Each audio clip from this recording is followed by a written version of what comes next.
Hey, how you doing? It's been a while since I've been on the YouTube. Been very busy since we got back from Florida. Had a great time down there. Um, Been working all the month of March and now into April, getting ready for the springtime and the summer running. And K4 in the background, 1361 here. I'm rechanging a gauge glass. I'm taking off my original controversial glass, which is right here.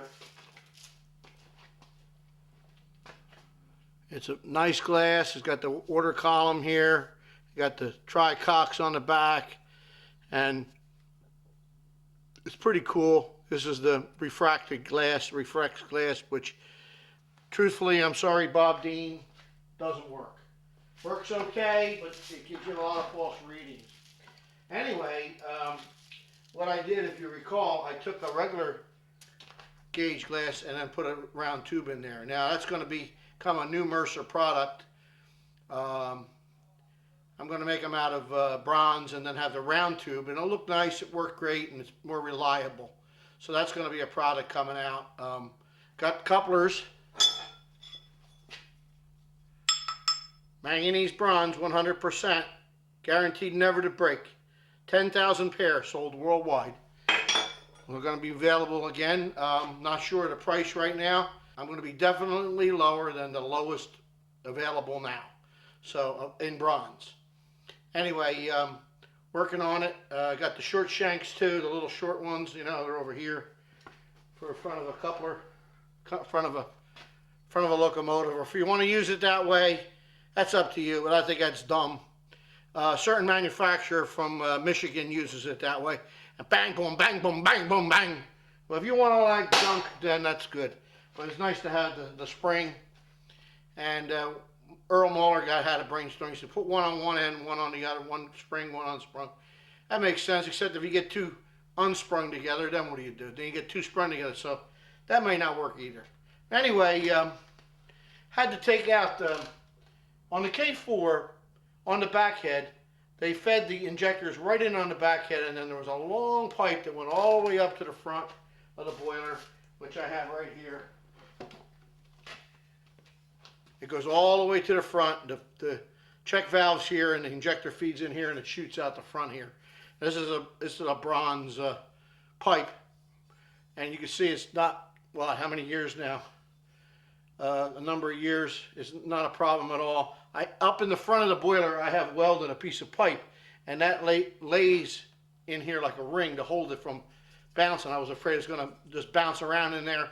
That stops it from bouncing and keeps it from breaking over here at this joint. But I had a problem with the gasket. We're going to fix that up, and I can see a few other issues on there that need to be fixed up. And we'll get it repaired, and we'll get a nice gasket on there, and hopefully it won't leak anymore. One didn't leak at all, one did. So anyway, while I had that out, I decided to put a inspection camera down inside the locomotive, or down inside the boiler. So I'll tell you what, it can get pretty scary when you see some of the junk in there. But that's probably normal. My stainless steel flues are just absolutely perfect. They got like a little surface coating on there, but mostly it's no rust at all, no scale.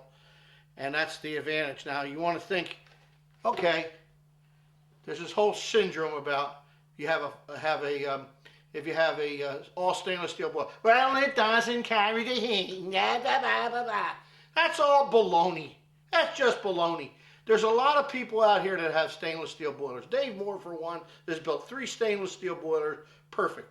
Tom Miller, the famous big boy, built by Sever Lamb. Stainless steel boiler. Okay? Now, I have stainless flues in here, and honestly, I'm thinking maybe an all stainless boiler wouldn't be that bad. Be expensive, last you a lifetime, and never rot, nothing. Only thing is, you get it into 1/4-inch thick stainless for the weight. It's pretty heavy. I mean, pretty expensive. But you know, you don't want to use 1/8 stainless. It'll transfer heat like no tomorrow. Won't burn out. never burn out. But anyway, that's neither here nor there. No doubt I'll continue to use stainless steel flues in the boiler and any thin walled stuff, but the rest will be 1/4 inch steel. I really don't see that much in there. It's a little scary when you look at it. I'm going to get a picture of the camera down inside there so you can see what that's all about. It's pretty interesting. Just as a note, safety valves, I've got 16 sitting over here, all completed. They have to be set and tested, and that's going to require a boiler. I can set them on air, but you still need the steam to set them correctly. And I want to build a nice stationary boiler. I could use the K4, rig it up like I did before, but I always wanted to make the boiler for other reasons. I have maybe someday going to make cross compounds, injectors, things like this that I want to test, and it's really the only way to test them is on steam. So that's what we've been doing. Things are moving along. I've got the next products you're going to see, definitely the couplers. It's definitely going to be the safety valves within a few months now. It's going to take me a little bit. The couplers are just about ready to, I'm just about ready to market those. I got a few more issues with them I got to fix up. I'm going to make a gauge glass for market, and I'm also going to make my, if you recall, I made a electrical switch that's center off and forward and reverse, and it's right over here, a little switch here. I'm going to make those and market those, and so that's the few products that are going to be coming soon out of Mercer here, and I've got a good response to my couplers so far. I've given out some samples to some people, and they've tried them and they like them, and so can't go wrong. Can't argue with success. All the other guys out there basically are copies of me, so oh well. Anyway, I'm going to get some shots now of the inside of the boiler. So here we go. Okay, believe it or not, that's inside the boiler. I'll tell you what, it's a little scary when you see some of the junk down in there. Now right there, that rounded edge you see, that's the side of the firebox. Look at that big gigantic piece of scale there. There's one up there too. Now, believe it or not, they look bigger than they actually are. That rod there that you're seeing is a stay bolt. That's a 1/2 inch diameter. So really isn't that bad. The stay bolts on the side here are 3/8. Try to get in there if I can, down the bottom.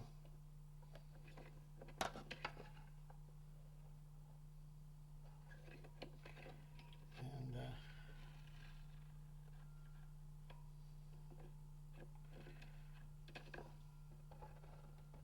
now I'm going to stick a rod in through the clean out on the bottom of the boiler here, and you can see.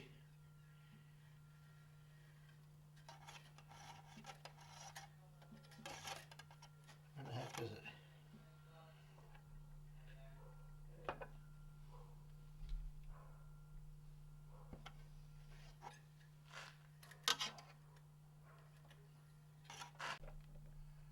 Alright, now in the future I'll figure out a way to feed this directly into the video, but right now I'm taking a picture of the screen. Now that rod you see there, that's 3/32 diameter. So I mean those scale or whatever looks big, but it really isn't. There, stuff on the bottom there.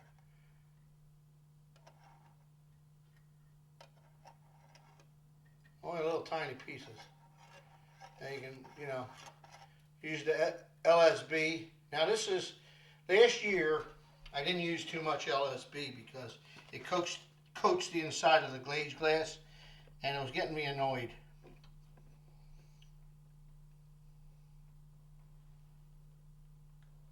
So this year I want to try more LSB and see what happens, see if that clears up, and next year I'll check it. Now let me see if I can do the crown sheet. Crown sheet again. Now that's the side of it, the crown sheet. Oh, let me turn this around.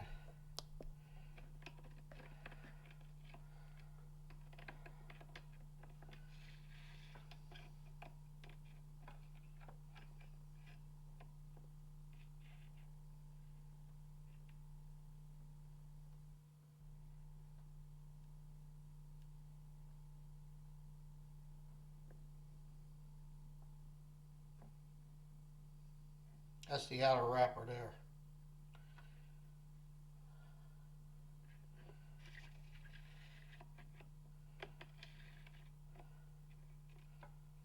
Now we're going down this side of the firebox. You see it's much different now. That's what's under the water. And up here is oak on the steam side. You can see a definite difference. There's a lot of scale and so on. Now we're going down. It's going down in the water leg.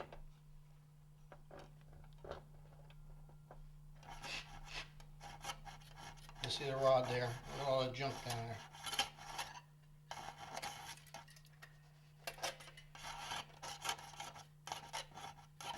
All jammed up in the corner. That's the corner right there.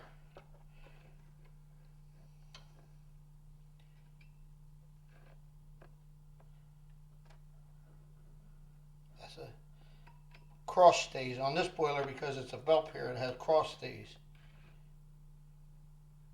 That's the cross stays there. They're 1/2 inch. 6 of them. Right here. We're going over the top of them right now. Now you can see the flues down there just barely. Here we're getting closer now. Now, you can see that they're stainless steel. You can see the condition of those. They're perfect. Now this is all steel, ordinary steel, carbon steel. You see all the junk on there. Here, look at that crap there. Now, the claim to use of LSB takes care of that.